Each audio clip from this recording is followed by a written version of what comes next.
قرآن مجید فرقان حمید میں اللہ رب العالمین نے ارشاد فرمایا، یا ایہا الذین آمنوا کتب علیکم الصیام کما کتب علی الذین من قبلکم لعلکم تتقون۔ روزے کی فرضیت کا جو ایک مقصد خالق کائنات نے بیان فرمایا ہے وہ یہ ہے کہ انسان کو تقوی اور طہارت نصیب ہو جائے۔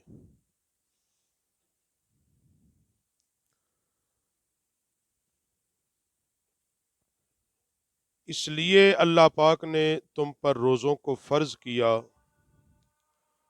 تاکہ تمہیں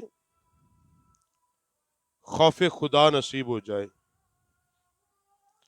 تاکہ تمہیں تقوی نصیب ہو جائے، تمہیں طہارت نصیب ہو جائے۔ ہر چیز کی ایک زکوٰۃ ہے، مال کی زکوٰۃ ہے کہ اس میں سے کچھ اللہ کی راہ میں خرچ کیا جائے، یہ مال کی زکوٰۃ ہے۔ جسم کی زکوٰۃ یہ ہے کہ ماہ رمضان المبارک کے روزے رکھے جائیں۔ جس طرح علم کی زکوٰۃ یہ ہے کہ انسان اس کو دوسروں کو سکھا دے، اور روزے کی فضیلت اور عظمت کیا ہے کہ امام الانبیاء سید الانبیاء صلی اللہ علیہ وسلم نے فرمایا کہ روزہ ڈھال ہے جہنم سے، روزہ جہنم سے بچانے والی چیز ہے۔ روزے کے صحیح فوائد اس وقت تمہیں حاصل ہوں گے کہ جب تم اس کو اس کی اصل حقیقت کے ساتھ پورا کرو گے۔ ایک انسان وہ ہے جس نے روزہ رکھا، صبح سحری کی، شام کو افطاری کرے گا۔ روزے دار وہ بھی ہے، اس کو آپ یہ نہیں کہہ سکتے کہ وہ روزے دار نہیں، وہ بھی روزے دار ہے۔ ایک وہ ہے جس نے روزہ رکھا، صبح سحری کی اور پورے کا پورا دن اللہ کی اتباع میں گزار دیا، شام کو افطار کیا۔ روزے دار وہ بھی ہے۔ روزے دار وہ بھی ہے کہ جس نے صبح سحری کی، دن میں نہ اس نے نماز کو ادا کیا،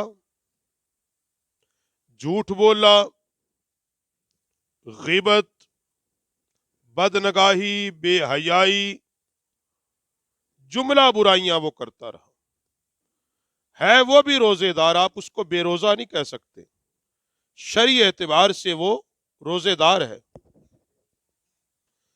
مگر ایک وہ ہے کہ جس نے روزہ رکھا، اپنی آنکھ کو، زبان کو، دل کو، نگاہ کو اللہ کے حکم کے تابع کر دیا۔ اب اس کی مثال کیا سمجھاؤں آپ کو؟ ایک آدمی تو آدمی ہے، مگر وہ ایک آنکھ سے کانا بھی ہے، ایک ہاتھ بھی کام نہیں کرتا، ایک پاؤں سے لنگڑا بھی ہے، لیکن آدمی تو وہ بھی آدمی ہے نا۔ اس کو آپ یہ تو نہیں کہہ سکتے یہ آدمی اور انسان نہیں ہے، وہ انسان تو ہے۔ وہ کانوں سے سنتا بھی نہیں ہے، زبان سے بولتا بھی، آنکھ سے دیکھتا بھی نہیں ہے، ایک سے دیکھتا، ایک سے پورا ہی نہیں دیکھتا، ایک ہاتھ بھی اس کا کام ہے، ایک ٹانگ بھی اس کی کام ہے۔ اب وہ جو آدمی ہے تو وہ انسان نہ، اس کو آپ یہ تو کہہ ہی نہیں سکتے کہ یہ انسان نہیں ہے۔ صرف اتنا بتا دیں کہ وہ انسان کسی کے کام آ جائے گا کہ جس کے پاؤں بھی کام نہ کریں، ہاتھ بھی کام نہ کریں، وہ دیکھ بھی پورا نہ سنے، وہ سن بھی نہ سنے، بول بھی نہ سکے، کیا وہ تمہارے کسی کام آ جائے گا؟ بھائی یہی بات ہے۔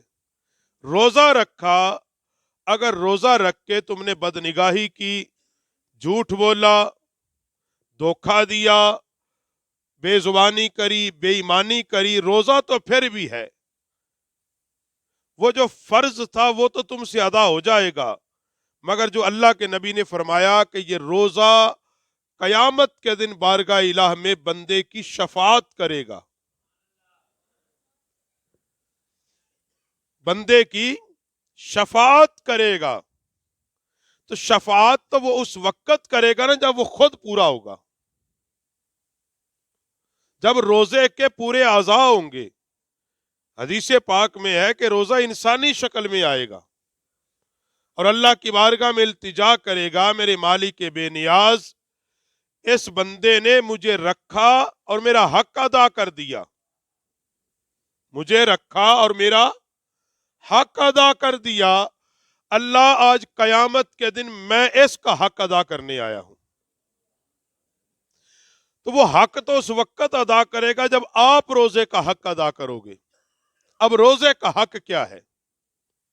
روزے کا حق یہ ہے کہ روزہ رکھ کے جھوٹ نہ بولا جائے، روزہ رکھ کے بدنگاہی نہ کی جائے، روزہ رکھ کے گالی گلوچ نہ کیا جائے، روزہ رکھ کے ناپ تول میں اپنے ہاتھوں سے کمی نہ کی جائے، روزہ رکھ کے کسی کو دھوکہ نہ دیا جائے۔ کس لیے؟ لعلکم تتقون، تاکہ روزے کی برکت سے ہمیں تقوی نصیب ہو جائے۔ تقوی کب نصیب ہوگا؟ جب حصول۔ ایک بات یاد رکھیں، یہ ایک عام مقولہ ہے، عام مقولہ، کوئی بھی چیز بنا طلب کے نہیں ملتی۔ کیا ملتی ہے؟ وہ چاہے دنیاوی کوئی چیز ہو، جب تک اس کی طلب تمہارے اندر نہیں ہوگی وہ آپ تک پہنچے گی، کیونکہ بنیاد طلب ہے۔ جب طلب اندر ہوتی ہے پھر انسان اس کے لیے کوشش کرتا ہے، چاہے اس نے دنیاوی پیسے ہی کمانے ہوں، پہلے اندر طلب پیدا ہوتی، پھر اس کے لیے وہ ذہنی طور پہ ایک پلان کرتا ہے، ترتیب دیتا ہے کن ذرائع سے یہ چیزیں آئیں گی۔ بس یہی بات ہے دین کے معاملے میں کہ روزے کی حقیقت، اس کی روحانیت، تقوی، طہارت بنا طلب کے نصیب نہیں ہوگا۔ اگر چاہتے ہو ماہ رمضان میں ہم اپنے آپ کو بدل لیں تو اس کے لیے طلب پیدا کرنی ہوگی، تڑپ پیدا کرنی ہوگی۔ جب تک تڑپ نہیں آئے گی اس وقت تک تم اس میں کامیابی نہیں پا سکتے۔ اس لیے ہم پورا مہینہ ماہ رمضان کے روزے رکھتے ہیں، نمازیں پڑھتے ہیں، تراویاں پڑھتے ہیں، صدقہ و خیرات کرتے ہیں، اس میں کوئی دو رائے نہیں، مگر اس پہ کبھی غور کیا کہ 29 یا 30 کا جب چاند نظر آئے یہ ساری چیزیں چھوٹ کیوں جاتی ہیں؟ جب ہم نے ماہ رمضان میں یہ سب کچھ کیا، ہم نے نمازیں بھی پڑھی ہیں، روزہ بھی رکھا ہے، صدقہ بھی دیا ہے، زکوٰۃ بھی دی ہے، صدقہ فطر بھی دیا ہے، غریبوں کو روزے افطار بھی کرائے، غریبوں کو کھانا بھی دیا ہے، لباس بھی دیا ہے، سب کچھ کیا ہے، لیکن جو ہی ماہ رمضان مکمل ہوتا ہے ان تمام چیزوں کو ہم چھوڑ کیوں دیتے ہیں؟ یہ ہمارے ہاتھ سے نکل کیوں جاتی ہیں؟ یہ ایک سوال ہے آپ کے لیے۔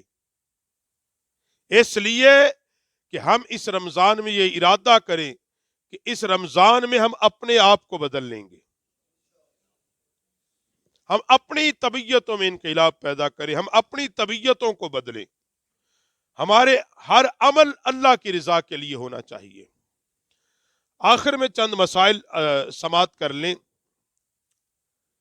ایک مسئلہ یہ ہے، یہ حضرات بعض دفعہ یاد رکھو، میں اکثر یہ کہتا ہوں کہ شریعت وہ ہے جو اللہ اور اس کے رسول نے ہمیں دی ہے۔ ہماری ذہنوں اور مرضیوں کا نام شریعت ہے،